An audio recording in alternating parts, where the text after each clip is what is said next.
My name is Monica Snyder, and I'm an atheist, and I'm the executive director of Secular Pro-Life. And our board president, Kelsey Hazard, also an atheist, about once a month publishes an interview with a pro-life atheist asking them why they are atheist and why they are pro-life. This series is part of our mission to create space for atheist and agnostic and humanist and just non-religious pro-life people.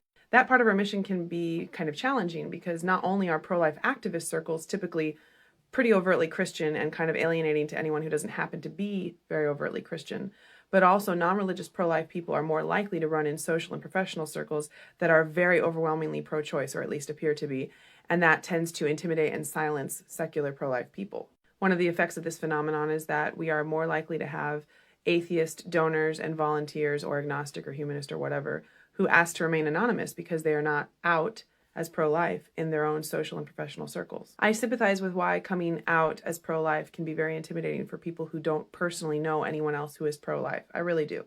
But that's also why I admire it so much when someone who runs in that kind of social environment does tell people that they're pro-life. This interview we published recently on our blog is an example of that. Kelsey not only asks LP why she is atheist and why she's against abortion, but also what she does to contribute to the pro-life cause.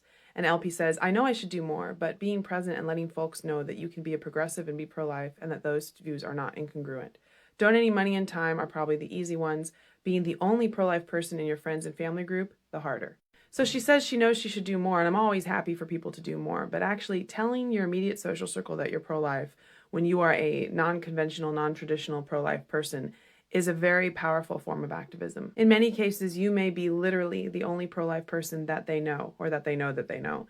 And just knowing you as a friend and as a full human being helps inoculate them against the more ridiculous stereotypes of pro-life people. It helps to start to break down the narratives that you have to be very conservative or very Christian to be pro-life, and more importantly, the narrative that being pro-life is just about pushing your religion on other people. And even more broadly, outside of the specific religious views you hold or political views you hold, friendship breaks down partisanship, and it helps people better hear what the other side is saying, even if they don't agree.